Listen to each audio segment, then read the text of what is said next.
लोगों की दृष्टि को पहचानती थी जो जिन लोगों से उसे स्नेह अच्छा लगता था, और उन हाथों को जानती थी जिन्होंने यत्नपूर्वक दूध की बोतल उसके मुख से लगाई थी। यदि सोना को अपने स्नेह की अभिव्यक्ति के लिए मेरे सिर के ऊपर से कूदना आवश्यक लगेगा तो वह कूदेगी। मेरी किसी अन्य परिस्थिति से प्रभावित होना उसके लिए संभव ही नहीं था। यह लेखिका ने कहा है। कुत्ता स्वामी और सेवक का अंतर जानता है। कुत्ता एक ऐसा प्राणी है जो कि स्वामी और सेवक में फर्क जानता है और स्वामी के प्रेम या क्रोध, स्नेह या क्रोध की प्रत्येक मुद्रा से परिचित रहता है। कुत्ता भी एक ऐसा प्राणी है जो कि सेवक और स्वामी के बीच क्या फर्क है वो जानता है। स्वामी के स्नेह को वह अपने मालिक के प्रेम को और या फिर गुस्से को प्रत्येक माने हर चीज से वह अच्छी तरह से वाकिफ रहता है, परिचित रहता है कि कब उसका मालिक क्रोध में है और कब वह उसे प्रेम कर रहा है। स्नेह से बुलाने पर वह गदगद होकर निकट आ जाता और क्रोध करने से सभित और दयनीय बनकर दुबक जाता है। और क्या होता है, प्यार से यदि बुलाया जाए तो वह क्या होता है, खुशी से फूला नहीं समाता, और यदि वही गुस्से से बुलाया जाए तो वह क्या हो जाता है, दयनीय होकर डर कर रह जाता है, दुबक जाता है। पर हिरण यह अंतर नहीं जानता, लेकिन हिरण यह सब अंतर नहीं जानता, अतः उसका पालने वाले से डरना कठिन है। यदि उस पर क्रोध किया जाए तो वह अपनी चकित आंखों से और अधिक विस्मय भरकर पालने वाले की दृष्टि से दृष्टि मिलाकर, माने आंख से आंख मिलाकर खड़ा रहेगा। मानो ऐसा लग रहा है, वह पूछ रहा है कि क्या यह उचित है, क्या आप जो मेरे साथ कह रहे हैं वो कर रहे हैं, क्या वो सही है। वह केवल स्नेह पहचानता है और हिरण केवल स्नेह पहचानता है, प्रेम को पहचानता है, जिसकी स्वीकृति जताने के लिए उसकी विशेष चेष्टाएं है, और वह बहुत ही कोशिश करता है अपनी स्वीकृति जताने के लिए। मेरी बिल्ली गोधुली। लेखिका की एक बिल्ली थी, वो है गोधुली। कुत्ते हेमंत, बसंत, कुतिया, फ्लोरा सबसे पहले इस नए अतिथि को देखकर रुष्ट हुए, और ये जो जितने भी जानवर हैं वो क्या करते हैं, पहले इस नए अतिथि यानी सोना को देखकर बहुत ही क्या होते हैं, गुस्सा हो जाते हैं। परंतु सोना ने थोड़े ही दिनों में सबको क्या कर लिया, सख्य स्थापित कर लिया, सबको अपना दोस्त बना लेता है। फिर वह घास पर दोस्त बना लेती है, और फिर क्या होता है, फिर वह घास पर लेट जाती और कुत्ते व बिल्ली उस पर उछलते कूदते। और फिर क्या करते थे, वहां पर जितने जानवर थे जैसे कि कुत्ते बिल्ली क्या करते थे, उसके साथ खेलते थे, उछलते थे और कूदते रहते। कोई उसके कान खींचता, कोई, और जब वे इस खेल में तन्मय हो जाते तब वह अचानक चौकड़ी भरकर भागती, और फिर जब वह खेल से उसका मन भर जाता तो चौकड़ी भर कर भागती थी, है ना। वे गिरते पड़ते उसके पीछे दौड़ लगाते और सारे जानवर उसके पीछे दौड़ते पड़ते दौड़ लगाते थे। इसी तरह वह खेलते थे। वर्ष भर का समय बीत जाने पर सोना हिरण शावक से हिरणी में परिवर्तित होने लगी, और वह एक साल बीत गया। कुछ समय बीतने के बाद ही क्या होता है, सोना जो हिरण शावक से वह हिरणी में धीरे धीरे बढ़ने लगी, तो वह हिरणी में परिवर्तित होने लगी। उसके शरीर के पीताम्बर रोए ताम्रवर्णी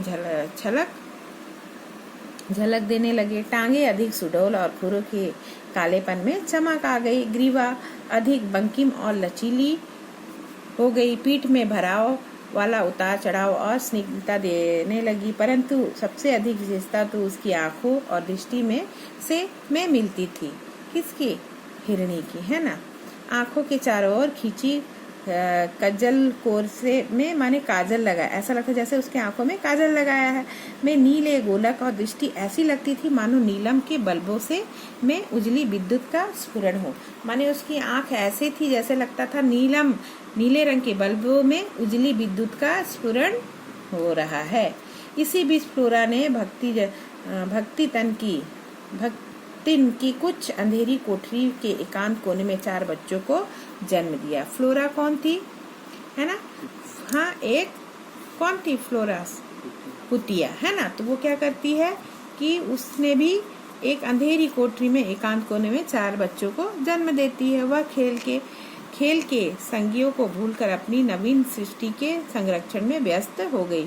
एक दो दिन सोना अपनी सखी को खोजती थी और कुछ दिन तक जो फ्लोरा दिखाई नहीं पड़ी तो सोना क्या कर रही थी, अपनी सखी को खोज रही थी कि आखिर वह क्यों दिखाई नहीं पड़ रही है। फिर उसको इतने लघु जीवों से घिरा देख उसकी स्वाभाविक चकित दृष्टि गंभीर विस्मय से भर गई।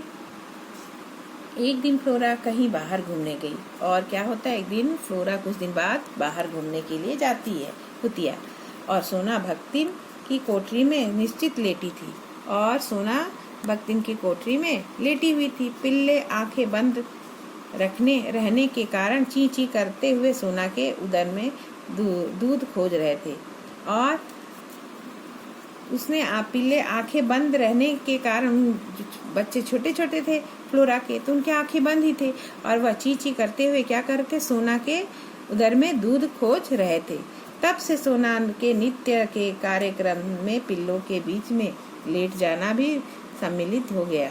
आश्चर्य की बात यह है कि फ्लोरा हेमंत, बसंत तथा गोधूली को तो अपने बच्चों के पास फटकने भी नहीं देती थी, परंतु सोना के संरक्षण में उन्हें छोड़कर, और क्या होता है, फ्लोरा इन जैसे हेमंत, बसंत और गोधूली को तो अपने बच्चों के पास फटकने नहीं देती थी, लेकिन सोना की माने उसके देखभाल में उन्हें अपने बच्चों को छोड़कर वो अस्वस्थ भाव से इधर उधर घूमने चली जाती थी। माने सोना पर उसे विश्वास था फ्लोरा को।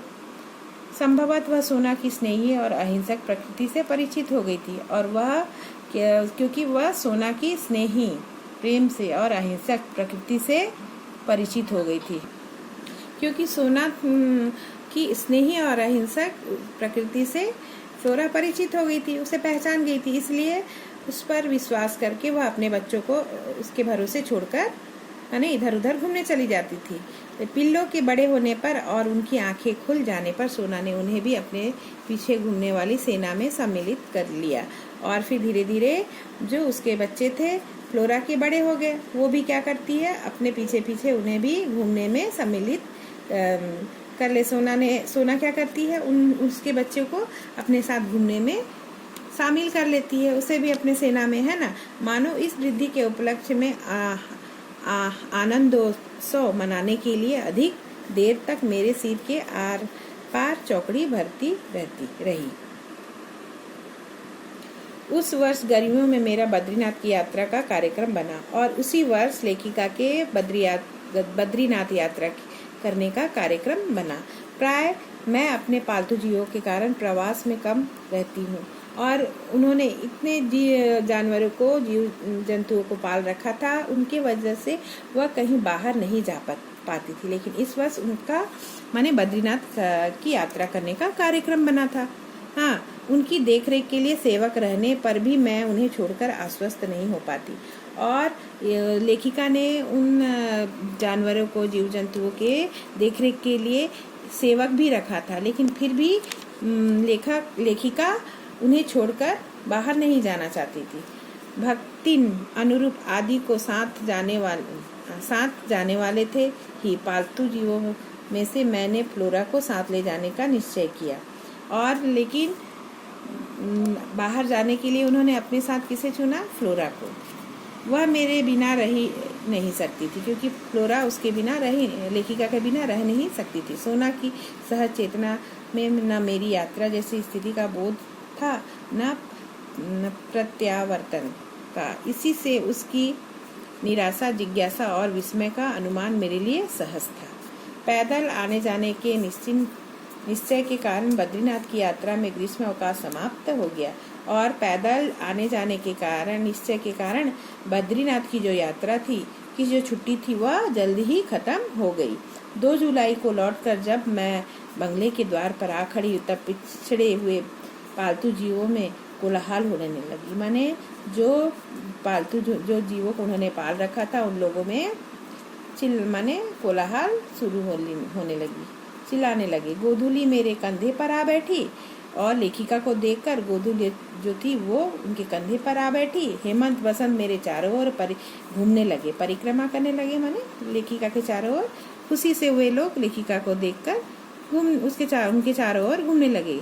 हर्ष की ध्वनिया से मेरा स्वागत करो। और सारे जीव जंतु, जानवर, लेखिका का पशु पक्षियों ने उन्हें देखकर खुशी से उनका स्वागत किया। पर मेरी दृष्टि सोना को खोज, लेकिन उतने जानवरों के बीच भी लेखिका किसे ढूंढ रही थी? सोना को, क्योंकि सोना वहाँ